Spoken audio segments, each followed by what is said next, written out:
यह फिल्म ऐसी दुनिया में घटित होती है जो लगती तो आज जैसी ही है, लेकिन थोड़ी अलग है। यह ना तो भविष्य है और ना ही अतीत, बस वर्तमान का एक वैकल्पिक संस्करण है।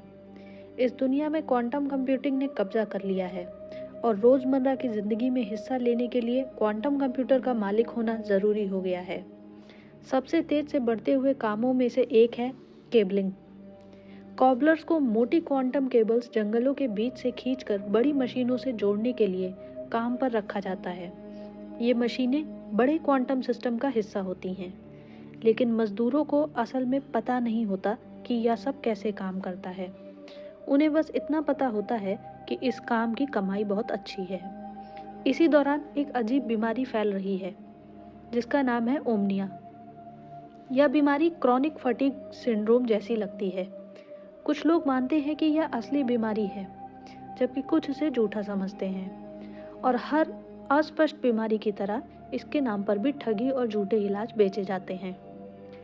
एक अंधेरे कमरे में एक वीडियो चलता है जिसमें केबलिंग कंपनी के 7 बेसिक नियम बताए जाते हैं। उस वीडियो में एक औरत समझाती है कि अब ट्रेड्स हाइपर स्पीड पर हो सकते हैं, क्योंकि मोटी फाइबर ऑप्टिक्स केबल के बंडल देशों के आर पार कुछ ही मिलीसेकंड में सिग्नल भेज देते हैं। हाल ही के वर्षों में जबरदस्त प्रगति के साथ अब वित्तीय वृद्धि का अगला दौर शुरू हो चुका है और इसके साथ ही मानव क्षमता का भी नया युग आ गया है। यही वह समय है जब क्वांटम की असीम संभावनाएं खुलती हैं। दृश्य बदलता है और रे को दिखाया जाता है। रे एक डिलीवरी करने वाला लड़का है जो अपने बीमार भाई जेम्स की मदद कर रहा है। जेम्स ओमनिया से पीड़ित है और उसका इलाज बहुत महंगा है, या कम से कम ठग तो यही कहते हैं। रे डिलीवरी की नौकरी करता है और उसमें रे को इतने पैसे नहीं मिलते कि वह अपने छोटे भाई को डॉक्टर के पास ले जाने का खर्च उठा सके। वह इलाज के लिए पैसे डेस्परेटली चाहता है और अपने भाई की मदद करने के लिए कुछ भी करने को तैयार है। कुछ समय बाद रे की गाड़ी का चालान हो जाता है क्योंकि उसने नो पार्किंग जोन में गाड़ी खड़ी कर दी थी। जुझलाते हुए वह अफसर से बहस करता है और कहता है कि उसे पता ही नहीं था कि आज छुट्टी है। अफसर उससे पूछती है कि क्या उसने कैलेंडर चेक किया था। रे जवाब देता है, हाँ, लेकिन उसमें तो कोई छुट्टी नहीं लिखी हुई थी। तब अफसर पूछती है कि क्या वह स्टैंडर्ड क्वांटम कैलेंडर इस्तेमाल कर रहा है और क्या उसके पास क्वांटम कंप्यूटर है। जब रे ना में जवाब देता है तो वह समझाती है कि यही समस्या है। अब पूरा शहर क्वांटम सिस्टम पर चलता है, जिसमें कैलेंडर भी शामिल है। बिना क्वांटम कंप्यूटर के उसकी सारी जानकारी पुरानी और बेकार है। पैसों की तंगी और बढ़ती झुंझलाहट में रे अपने पुराने दोस्त फेलिक्स के पास जाता है, जो एक गैर कानूनी धंधा चलाता है। वहाँ वह उससे सौदा करता है कि उसे एक पुराना केबलिंग मेडालियन दिला दे। यह एक तरह की आईडी होती है जो किसी को कैबलर के रूप में काम करने की अनुमति देती है। मेडालियन के बदले में रे को अपनी कमाई का 30% हिस्सा फेलिक्स को देना होगा। यह बेहद अन्यायपूर्ण सौदा है, लेकिन रे के पास यही एक रास्ता है जिससे वह इस काम में घुस सकता है। और बस इसी तरह रे, जो ना तो फिट है, ना ही हाइकिंग करना पसंद करता है और ना ही टेक्नोलॉजी समझता है, जंगलों में केबल खींचने निकल पड़ता है। उसे नहीं पता कि यह सब किस लिए है और ना ही उसे परवाह है। उसे तो बस अपने भाई की मदद करनी है। अपने भाई को इलाज के लिए अस्पताल में छोड़कर रे बाकी कैबलर्स के साथ क्वांटम हब पहुंचता है। यहाँ उन्हें एक कंपनी से जोड़ा जाता है, स्क्रीनिंग होती है और फिर उन्हें एक वीडियो ट्यूटोरियल दिखाया जाता है जिसमें उनके काम की जिम्मेदारियां समझाई जाती हैं। आमतौर पर हर कैबलर के पास एक बेसिक सेटअप होता है, एक केबलिंग कार्ड, उस पर लगा हुआ केबलिंग मॉनिटर और हाथ में रखने वाला जीपीएस डिवाइस। इसके बाद यूजर्स को अपने स्मार्टफोन पर एक ऐप खोलकर जीपीएस डिवाइस से सिंक करना पड़ता है। लेकिन इसमें एक ट्विस्ट है। जैसे ही कैबलर्स किसी जोन में जाते हैं, वहां उन्हें एक पूरी फ्लीट मिलती है ऑटोमेटेड केबलिंग कार्ड्स की। ये रोबोटिक कार्ड्स उन जगहों को संभाल लेते हैं जहां इंसान काम पूरा नहीं कर पाते। टेस्ट पूरा करने के बाद रे बाकी ग्रुप में वापस लौटता है और वे सब एक शांत मोहल्ले में गाड़ी रोकते हैं। उनमें से एक, जो उतरकर एक नज़दीकी घर का गैरेज खोल देता है। रे हैरान होकर पास खड़ी औरत जेसिका से पूछता है कि क्या ये जो उन घर वालों को जानता है, जिस पर जेसिका मना कर देती है। असल में ये लोग अपना केबलिंग गियर ऐसे ही गैराजों में रख देते हैं ताकि बार बार शहर तक सामान ढोकर ना जाना पड़े। क्वांटम सिस्टम की बदौलत वे किसी भी घर की सिक्योरिटी सिस्टम से जुड़कर दरवाजे खोल सकते हैं। ज़्यादातर मामलों में घर वाले अपने गैरेज को किराए पर देते हैं। अगले सीन में जहां वे सब गियर पहनकर अपने एडवेंचर के लिए तैयार होते हैं, लेकिन रे एक टेक्नोफोब है। उसे हाइकिंग मुश्किल लगती है, ऐप यूज़ करने में परेशानी होती है और केबलिंग कम्युनिटी के उलझे हुए नियम भी उसकी समझ से बाहर हैं। एक व्यक्ति उसकी मदद करता है और उसका फ़ोन जीपीएस डिवाइस से सिंक कर देता है। सेटअप पूरा करने के बाद हर केबलर अपने मेडेलियन को स्कैन करता है ताकि एंट्री रजिस्टर हो सके। जैसे ही रे स्कैन करता है, स्क्रीन पर नाम आता है लेप्सिस। यह नाम देखते ही सबका ध्यान उसकी तरफ मुड़ जाता है। आमतौर पर केबलर्स अपने मेडेलियन पर अपना यूज़र नेम और अवतार खुद चुनते हैं, लेकिन चूंकि रे ने यह मेडेलियन ब्लैक मार्केट से खरीदा था, उसे यह विकल्प मिला ही नहीं। नतीजतन वह उसी पुराने निकनेम के साथ फंस गया है, जो कि लेप्सिस है। हर बार जब कोई यह नाम देखता है तो लोग उसे अजीब नज़रों से देखते हैं, मानो उन्हें बुरा लगा हो या वे असहज हों। असल में यह मेडेलियन कभी उस केबलर का था जो एक कोडर था और कंपनी के लिए ऐसे केबलिंग बॉट्स बनाने में शामिल था जो इंसानों को रिप्लेस करने के लिए तैयार किए गए थे। ये बॉट्स सीधा इंसानों से मुकाबला करते हैं। अगर कोई बॉट मंजिल तक पहुंच जाए तो इंसान केबलर को पैसे नहीं मिलते।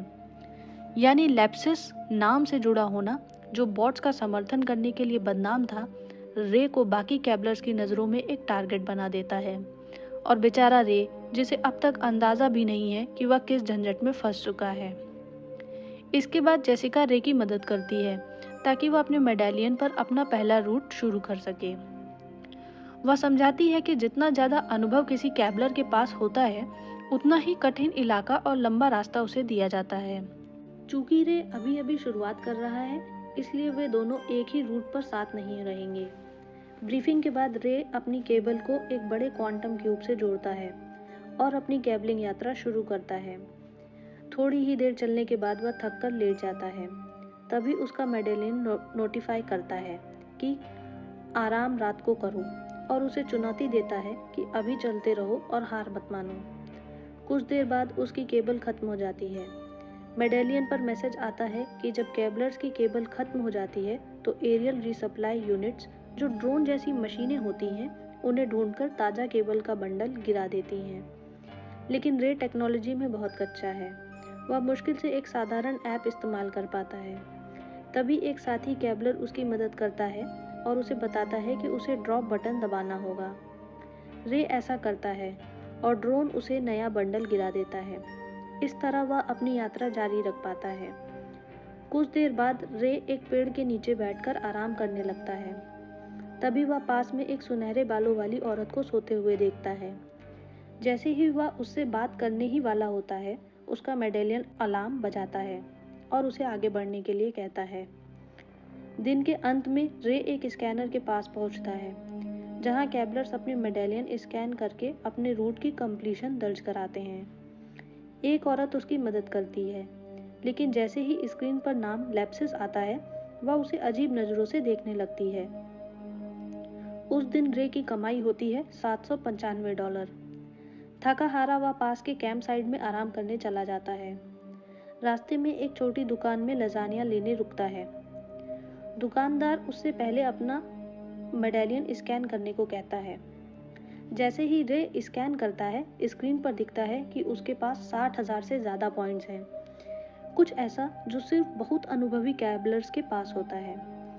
बाकी ग्राहक उसे घूरने लगते हैं, मानो कुछ गड़बड़ हो।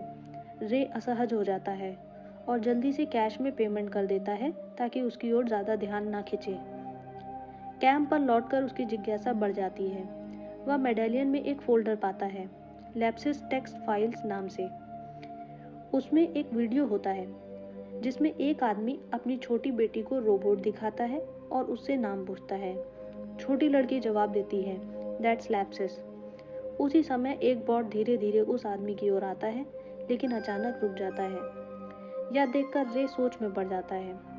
बाद में रे फ़ोन करके फेलिक्स से पूछता है कि यह मेडेलियन वास्तव में कहाँ से आया है। वह बताता है कि लोग उसके यूज़र नेम पर इतनी अजीब प्रतिक्रिया क्यों देते हैं और उससे पहले ही दिन इतने हज़ारों पॉइंट्स कैसे मिल गए। फेलिक्स टालमटोल करता है और कहता है कि शायद रे की किस्मत अच्छी रही और उसने खुद ही वो पॉइंट्स कमाए होंगे। लेकिन रे कुछ और पूछ पाता इससे पहले ही कॉल कट जाती है। उस रात रे दूसरे कॉबलर से बात करता है और जानता है कि उनमें से एक को एक बॉट ने पीछे छोड़ दिया था।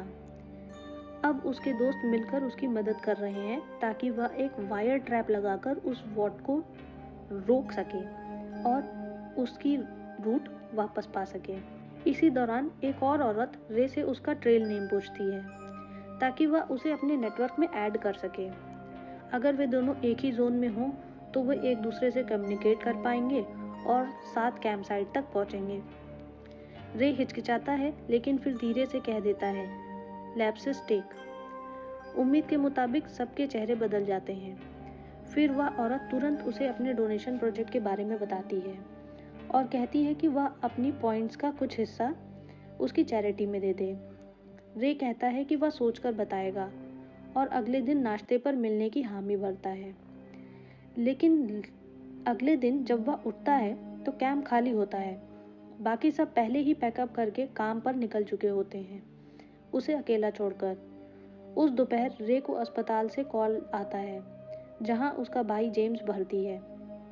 डॉक्टर बताते हैं कि वे एक नया प्रोसीजर शुरू करना चाहते हैं। प्रोसीजर का नाम है मैग्नीशियम ऑक्यूस्टिक्स, लेकिन यह इलाज बहुत महंगा है, $19,000 प्रति हफ्ता। रे तुरंत कहता है कि वह अपने भाई से बात करना चाहता है, लेकिन डॉक्टर जवाब देते हैं कि वह सो रहा है। यह सुनकर रे को शक होता है और वह नए इलाज की अनुमति देने से मना कर देता है। वह कहता है कि फिलहाल सामान्य प्लान जारी रखा जाए। इसी बीच रे उस कैबलर को देखता है जिसे पिछली रात बॉट ने पीछे छोड़ दिया था। वह कैबलर एक वायर ट्रैप लगाने की कोशिश कर रहा होता है ताकि बॉट को फंसाकर अपनी रूट वापस ले सके।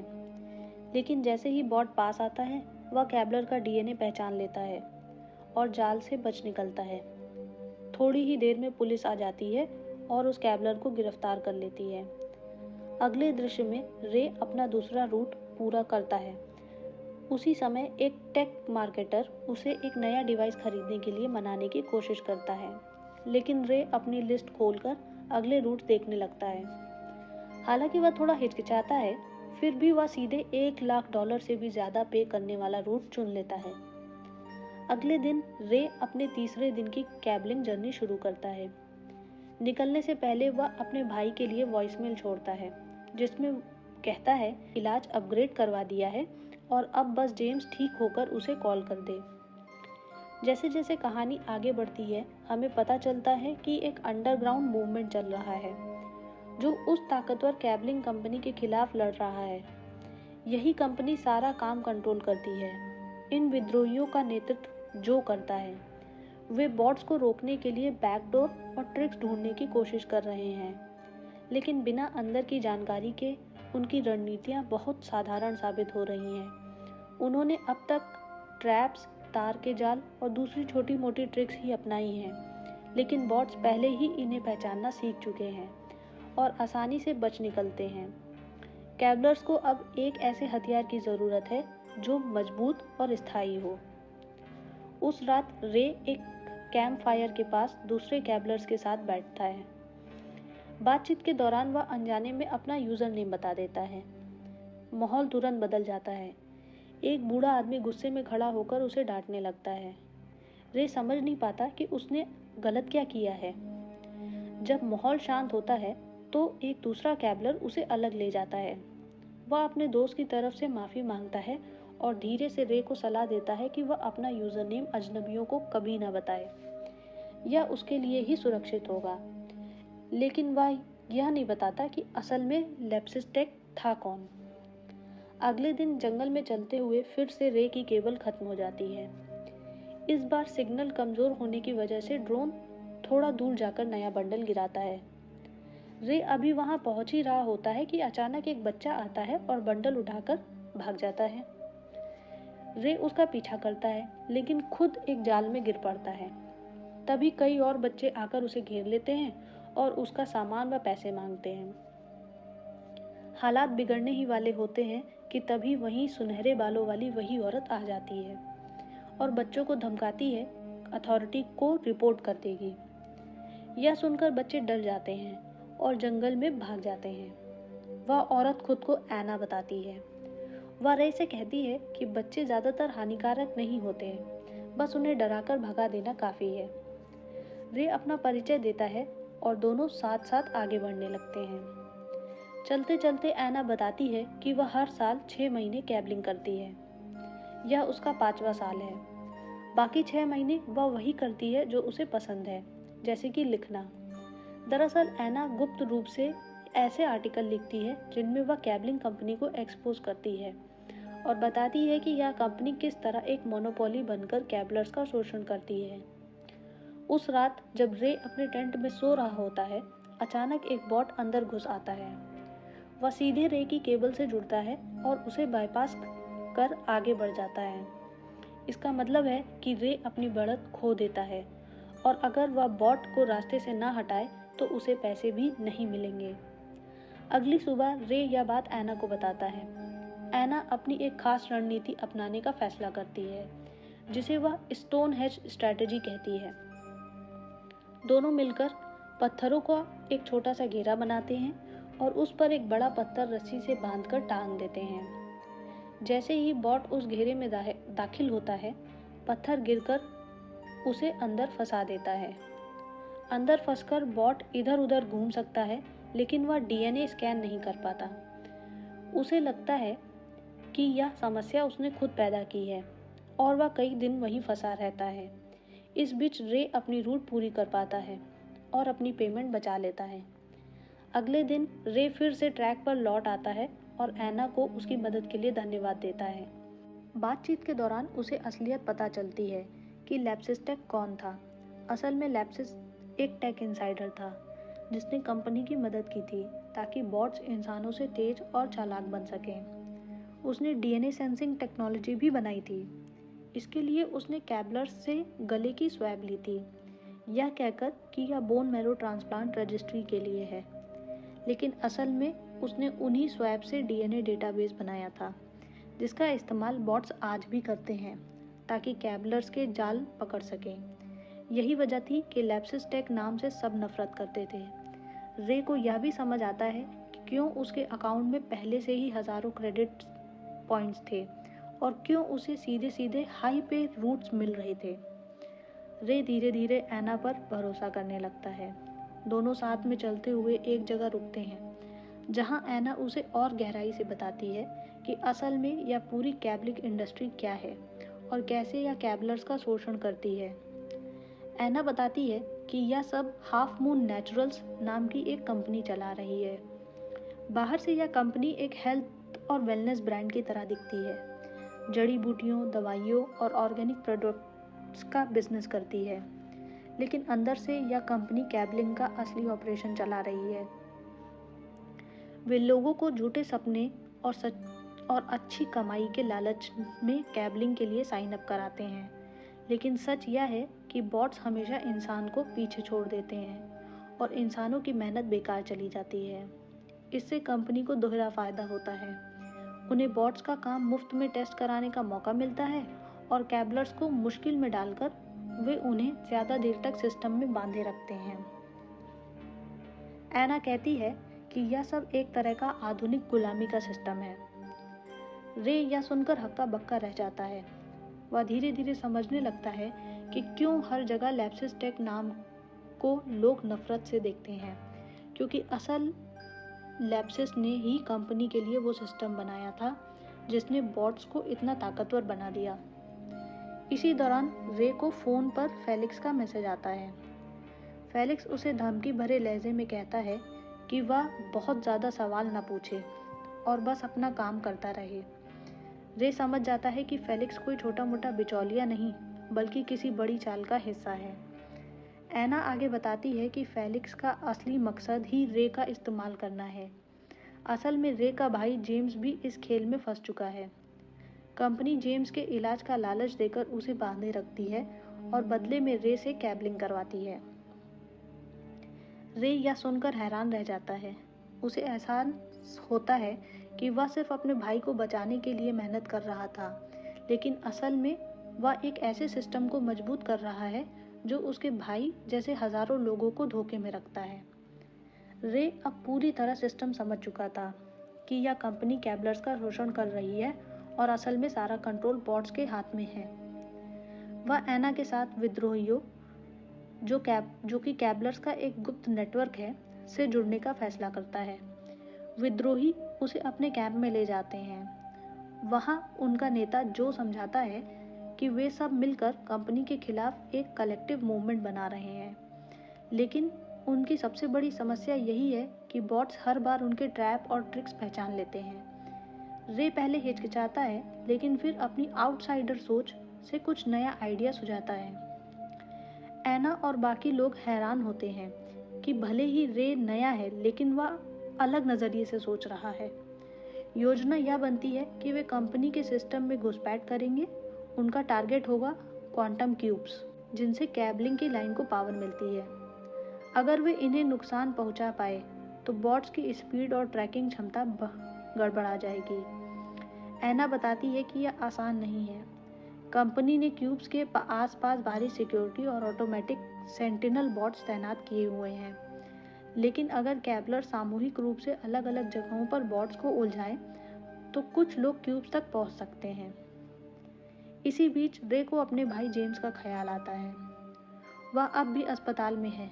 शायद इस सब के पीछे कंपनी उसे मोहरे की तरह इस्तेमाल कर रही है। रे गुस्से में कहता है, अगर मैं इन क्यूब्स को गिरा दूं तो सिर्फ हमें आज़ादी नहीं मिलेगी, बल्कि मेरे भाई जैसे हजारों लोगों को भी इस धोखे से बाहर निकाला जा सकेगा। विद्रोही उसकी बात से प्रेरित होते हैं और तय करते हैं कि अब वे एक बड़ा ऑपरेशन शुरू करेंगे। अगले दिन रे, एना और जेम्स विद्रोहियों के साथ मिलकर बॉट्स को रोकने की कोशिश करते हैं। शुरू में उनके पुराने ट्रैप्स काम नहीं करते, लेकिन फिर रे वह वीडियो याद करता है जो उसने लैप्सिस बीफ टेक की फाइल्स में देखा था। उस वीडियो में एक छोटी बच्ची, जो असल में एना ही थी, अपने पिता से एक रोबोट को लैप्सिस नाम देती है। एना समझाती है कि यही आवाज़ उसकी बचपन की आवाज़ है, जो कि बॉट्स के कोड में गहराई से दर्ज है। मतलब अगर यह आवाज़ उन्हें सुनाई जाए तो उनका प्रोग्रामिंग सिस्टम ओवरराइड होकर बंद हो सकता है। विद्रोही एक एक करके बॉट्स का सामना करते हैं और जैसे ही वे वीडियो चलाते हैं बॉट्स रुक जाते हैं। धीरे धीरे पूरे जंगल और शहर में बॉट्स बंद होने लगते हैं। कंपनी का नेटवर्क हिलने लगता है। सीईओ गुस्से में असली लैप्सिस यानी उस कोडर को जिसने डीएनए का सिस्टम बनाया था और जो कि अब छोटे से स्टोर में छुपा हुआ है, को सामने लाने की कोशिश करता है, लेकिन इस बार लैप्सिस साफ मना कर देता है। वह कंपनी की मदद करने से इनकार कर देता है और कहता है, अब इंसानों की बारी है, मशीनों की नहीं। जैसे ही बॉट्स गिरते हैं, विद्रोही और बाकी कैबलर्स जश्न मनाने लगते हैं। सालों बाद उन्हें अपने काम पर फिर से कंट्रोल मिलता है। लोग खुश हैं कि अब कंपनी का दबदबा टूट चुका है। यह फिल्म तो यहीं ख़त्म होती है, लेकिन कहानी का यह अंत बिल्कुल नहीं है। जंगल के एक कोने में एक आखिरी बॉट चुपचाप बच निकलता है। वह सड़क पर पहुंचता है, फिर धीरे धीरे एक गैराज का दरवाज़ा खुलता है। अंदर पहले से कोई एक इंसान उसका इंतज़ार कर रहा होता है। बिना कुछ कहे वह इंसान बॉट को अपने कंट्रोल सिस्टम से जोड़ देता है।